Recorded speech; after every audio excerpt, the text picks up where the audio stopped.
Doctor सभिया, आजकाल extra marital affair खूप चालू आहेत, तर ह्यात नक्की कोण चूक आणि कोण बरोबर? माझ्याबद्दल बोलायचं तर माझा नवरा दर 3-4 वर्षांनी किमान 6 महिन्याचं तरी अफेअर करतोच. त्याचं कारण मला माहीत नाही, पण ते माझ्यासमोर उघड्यावर पडतंच. पण मला पण ऑफर्स येतात डॉक्टर सभिया, आणि तसं असूनसुद्धा मी त्या ऑफर्सला नाही बोलते. तर मी चूक करत आहे का? काहीच कळत नाही आहे, आणि मला आता माझ्या नवऱ्यावर विश्वास देखील राहिला नाही. सो हा होता one of those question which comes in my mail box.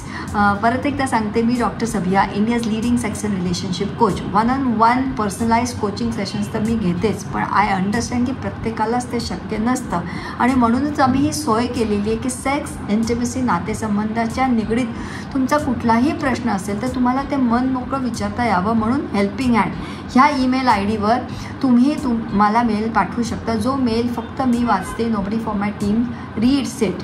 मग त्याच्यातले निवडक मेल मी निवडते आणि मग त्याची उत्तर व्हिडिओ फॉर्ममध्ये तुमच्यापर्यंत पोहोचवण्याचा प्रयत्न करते. ह्या सगळ्या मागचा उद्देश एकच, ह्या चॅनलचा उद्देश, that is sex coaching with doctor Sabhiya, making love simple.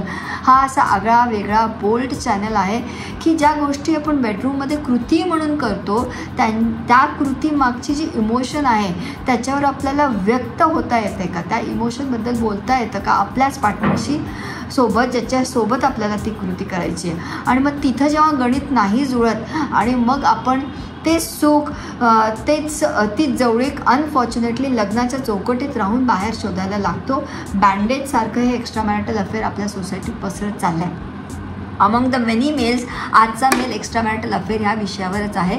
त्या प्रश्नाचं उत्तर आणि एक्स्ट्रा मॅरिटल अफेअरसारख्या विषयावर तुम्ही विक्टिम असो की तुम्ही कल्प्रेट असो, म्हणजे तुमच्यावर अन्याय झाला असेल, तुम्हाला कोणीतरी, म्हणजे तुम्ही इन्फिडिलिटीचे शिकार असाल किंवा तुम्ही तुमच्या चाहत्यावर अन्याय करत असाल, in either of the case, or you are just an individual who is just ready to enter into a committed long term relationship, तर एक्स्ट्रा मॅरिटल अफेअरसारखं, कॅन्सरसारखं पसरणाऱ्या ह्या आजाराबद्दल आपल्याला निदान अवेअरनेस पाहिजे. आपल्याला त्या विषयावर खुलून आपल्या पार्टनरशी बोलता आलं पाहिजे, आणि तोच टॉपिक घेऊन आजचा हा व्हिडिओ असणार आहे. तर प्लीज शेवटपर्यंत व्हिडिओ बघा. व्हिडिओ पाहिल्यानंतर तुमची काय मतं आहेत तीसुद्धा कमेंट्समध्ये शेअर करा. कमेंट्समध्ये ग्रेसफुल कन्व्हर्सेशन ठेवू, कारण इथे ना खूप काही असं प्रोफेशनल व्हिडिओ शूट चाललं आहे अशातला काही भाग नाही. फॉर मी असं मला वाटत असतं की तुम्ही माझ्यासमोर बसलाय, मी तुमच्याशी बोलते, आणि आपली सेफ स्पेस आहे. इथं कोणीच कोणाला जज नाही करणार आहे. हाच तर मूळ फाउंडेशन आहे ना ह्या सगळ्या स्पेसचा, की मी तुमच्यावर विश्वास टाकते की तुम्ही खूप ग्रेसफुली मला अप्रोच कराल, आणि तुम्ही माझ्यावर विश्वास टाका की तुमचा मेल ID, तुमचा फोन नंबर, तुमचं नाव, तुमची कुठलीच आयडेंटिटी कुठेच रिव्हील नाही होत. तो प्रश्न उचलला जातो आणि त्या प्रश्नाचं मी खुलून उत्तर देते. उत्तर देताना परत सांगेन, माझ्या मेडिकल प्रोफेशन 20 वर्षाच्या अनुभवाच्या फाउंडेशनवर आणि 10 वर्षाच्या सेक्स कोचिंग ह्या एक्सपिरियन्सच्या फाउंडेशनवरती उत्तरं असतात. उत्तरं तुम्हाला पटतीलच का असं नसतं. जी उत्तरं पटली ती घ्यावी, जी नाही पटली ती नाही घ्यावी. Again I will say, I am a coach, I am not a counsellor. इथे तुम्ही पॉईंट एमध्ये स्टक आहात, तर पॉईंट एपासून पॉईंट बीपर्यंत जाण्याचे काय काय आपल्याकडे मार्ग आहेत ते एक्सप्लोअर करण्यासाठी तुम्ही माझ्याकडे येता. ते एक्सप्लोअर करत असताना ती ॲक्शन घेतल्यानंतर त्याचे काय कॉन्सिक्वेन्सेस होऊ शकतात, त्याच्यासाठी आपल्याकडे इंटरनल एक्सटर्नल रिसोर्सेस आहेत का, ती इकोलॉजी, ते एन्व्हायरमेंट आहे का. त्यामुळे ती जी एक पर्स्पेक्टिव्ह लागते ना, एखादा मोठा निर्णय घ्यायचा आहे तर त्या निर्णयानंतर आपण कुठे नक्की पोचणार आहोत ती क्लॅरिटी माझ्या सेशन्समध्ये मिळते. So we don't prescribe medications, we don't give any legal advises. Whatsoever actions you take followed by the conversation in the sessions or listening to the videos, the consequences of the actions are to be beared by you your self. असे बरेच disclaimers असतात. डिस्क्लेमरचं खाली एकदा please वाचून घे जा. का मी हे इतकं पोटातनं सांगते, कारण सेक्स म्हटलं ना हा खूप किचकट आणि सेन्सिटिव्ह विषय आहे. सोशल मीडियावर जर तुम्ही जाल तर बरेच जण बरेच ॲडवायसेस देत असतात. तुम्ही जो कॉन्टेंट कन्झ्युम करता ते तुमच्या डोक्यात राहतं आणि ते तुमच्या दैनंदिन जीवनात त्याचं रिफ्लेक्शन दिसतं. पण ब्लाइंडली कोणीतरी काहीतरी सांगितलं म्हणून फॉलो करायचं, एखादा व्हिडिओ पाहिला म्हणून आपल्याला भारी ज्ञान आलं आणि ते ज्ञान वाटत बसायचं, असं प्लीज आपल्या बेडरूम इश्यूजसाठी तरी करू नका. You need to always approach a professional. 8.2 billion population आहे, तर एकाच सेक्स ह्या मुद्द्याला घेऊन 8.2 बिलियन मतं, ओपिनियन, बिलीफ सिस्टीम असू शकतात. Big story short, let's go ahead with the topic of extra marital affair. ते करण्याआधी परत एकदा सांगेन, चॅनल सबस्क्राईब करा so that you get to know authentic content. Bell आयकनवर क्लिक करा, नोटिफिकेशन्स ऑन ठेवा.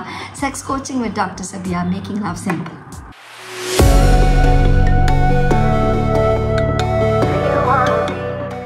नाव कमिंग टू द क्वेश्चन, जिथे त्यांनी हे क्लिअरली मेन्शन केलेलं आहे की 3-4 वर्षांनी किमान 6 महिने तरी त्यांचा अफेअर चालूच असतं, म्हणजे it is his habit. Okay, तर एका मोनोगॅमस कमिटेड नात्यामध्ये जर तुम्ही आहात आणि तुमचा पार्टनर ओपनली पॉलिगॅमस राहतो विदाउट युअर कन्सेंट, तर ऑनेस्टली पहिली ओनरशिप तर तुमच्यावर असली पाहिजे. जर हे तुम्ही उघडीस येतं, तुम्ही पकडताय, मग तुम्हाला ते कळतं, मग तुम्हाला हर्ट होतं, ह्याचा अर्थ तुमची कन्सेंट नाही आहे. तुम्हाला एक मोनोगॅमस नातं पाहिजे, एक कमिटेड नातं पाहिजे. समोरचा पार्टनर लग्नाच्या चौकटीत म्हणजे मोनोगॅमसची कमिटमेंट करून पॉलिगॅमस लाईफस्टाईल जगतोय. हे रॉंग आहे का राईट आहे is not important discussion here, पण तो पॉलिगॅमस आयुष्य जगू इच्छितो एका मोनोगॅमस नात्यात राहून. मग मोनोगॅमस नात्यामध्ये असल्यावर दोघा माणसांची कन्सेंट लागते. जे काही करायचं आहे त्याबद्दल ते नियम ठरवावे लागतात. ती चौकट दोघांना पाळावी लागते. एक असते इंडिव्हिज्युअल बिलीफ सिस्टीम, एक असते इंडिव्हिज्युअल बाउंड्रीज, एक असतात त्या नात्याची चौकट. लग्नाला चौकट असते, लग्नाला मर्यादा असते, लग्नाला नियम असतात. मग तुम्ही लग्नात राहून ते नियम पाळत नाही आहे, तर त्याचे कॉन्सिक्वेन्सेस फक्त विक्टिमच नाही भोगत आहे. तो कल्प्रिट जो आहे, जो कोणी ते नियम मोडतोय, तो ते का मोडतोय, त्याच्या मागची त्याची मानसिकता काय, what is that he is getting outside which he is not getting here, और what is that is stopping you both to give that to each other. ह्याच्यावर खुलून चर्चा झाली पाहिजे. That is first thing. Second, तुम्ही इथं लिहिलं आहे की ते माझ्यासमोर उघडं पडतंच, पण मला पण ऑफर्स असून मी नाही बोलते. सी, आपण माणसं आहोत, 8 बिलियन पॉप्युलेशन आहे. म्हणजे हे कसं आहे माहिती, तुम्ही एका गार्डनमध्ये गेला, तुमच्या हातात गुलाबाचं फूल आहे, पण तिथं लिली आहे, जास्मिन आहे, कमळ आहे, बरीच फुलं आहेत, तर तुमचं आकर्षण त्या फुलांकडे होणार आहे, तुम्ही त्यांना बघणार आहे. And yes, you get proposals. माणसंही तुमच्याकडे आकर्षित होणार आहे. आकर्षण नैसर्गिक असतं. त्या आकर्षणवर आपण जी ॲक्शन घेतो, जी कृती घेतो, ती कॉन्शियस एफर्ट असतं, ती वेल इन्फॉर्म्ड डिसिजन असतं. पाय घसरत नसतो. तिथे आपण अशा ठिकाणी पाय ठेवला आहे जिथे घसरणार आहे, आणि एकदा समजा घसरला आहे आणि तिथं आपण परत पाय ठेवतो, then again it becomes a conscious decision. मला म्हणायचा मुद्दा असा आहे इथे की तुम्हाला पण आता असं व्हायला लागलं आहे ना की why am I not going out with someone, why am I following this marriage so religiously. हे असं होतं ना की त्यांनी अफेअर केलं, त्यांनी माझ्यासोबत काहीतरी विश्वासघात केलं, तर मीही करेन. So are you doing it to punish him, are you doing it because so that let him understand what is the pain.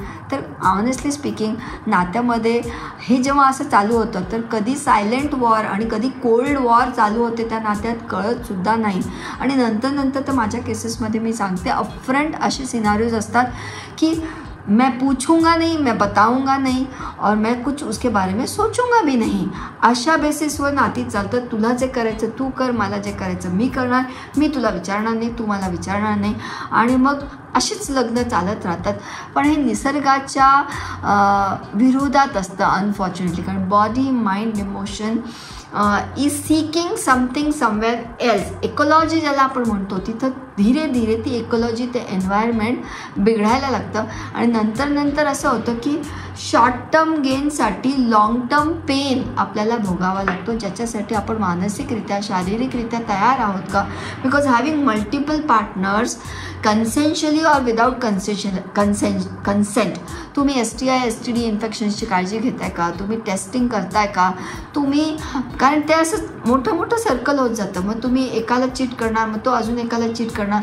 तर प्रेमासारख्या सुंदर इमोशनला आपल्या आयुष्यात आणण्यासाठी आपल्याला चिटिंगसारखी, खोटं बोलण्यासारखी, फसवण्यासारखी फाउंडेशन वापरावी लागते. माझ्या मते माणुसकी ह्याच्यावर नाही टिकत, टेम्पररी नाती ह्याच्यावर टिकू शकतात. So that is one thing. And third and very important, तर मी चूक करत आहे का, काहीच कळत नाही, आणि मला आता माझ्या नवऱ्यावर विश्वास देखील राहिलेला नाही आहे. माझा तर प्रश्न असा आहे, नवऱ्यावरचा विश्वास याच्यावर तर नंतर बोलू. ह्या नात्यात विश्वासाचं बीज कधी पेरलं होतं का? ह्या नात्यात विश्वासाचं फाउंडेशन, संवादाचा फाउंडेशन होतो का? ह्या नात्यात एकटा चोरी करणार आहे आणि दुसरा पोलीससारखा ती चोरी पकडणार आहे, मग तो परत नवीन चोरी करणार आहे आणि परत तुम्ही पोलीससारखा नवीन त्याची चोरी पकडणार आहे. So you become an expert in police officer end that person becomes an expert चोर. चोर पुलिस का रिलेशनशिप एक रिश्ते को कहीं नहीं लेके जाता अदर देन कोर्ट कचेरी और mute silent sexless marriages. If you seriously want to work on this marriage, what we need is communication. संवाद पाहिजे. त्यांना तुमच्या मिस्टरांना समजवण्याआधी त्यांची मानसिकता समजून घेणं. त्यांची मानसिकता समजून घेतल्यानंतर आपले बिलीफ सिस्टीम्स, आपले व्हॅल्यू सिस्टीम एका नात्याचे, एका लग्नाचे, सेक्सला घेऊन काय आहेत हे त्यांना मान्य आहे की नाही आहे. आणि समजा त्यांना ते समजेल असं आपण समजू शकलो आणि ते जर मान्य असेल तर this relationship can get the spark back. आणि तसं नसेल then girl you need to check why are you into this marriage. जेव्हा तुम्ही म्हणता की 3-4 वर्षामध्ये किमान 6 महिने तरी अफेअर चालतात, so what is that you are gaining out of this marriage. तो जो गेन आहे तो तुम्हाला सोडता येणार आहे का? There are lot of pros and cons, there is lot to discuss. असे केसेस जेव्हा असतात तर what we suggest is one on one consult and 1 couple coaching consult. परत नवऱ्याला बळजबरी करून ज्याला त्रास नाही ना त्याला सेशनमध्ये कधी नाही आणावं. ज्याला त्रास आहे, ज्याला वाटतं की इथे बदल पाहिजे, change starts within you, and once you know that you have these tools, you have these resources, मी एवढं बदल करू शकते.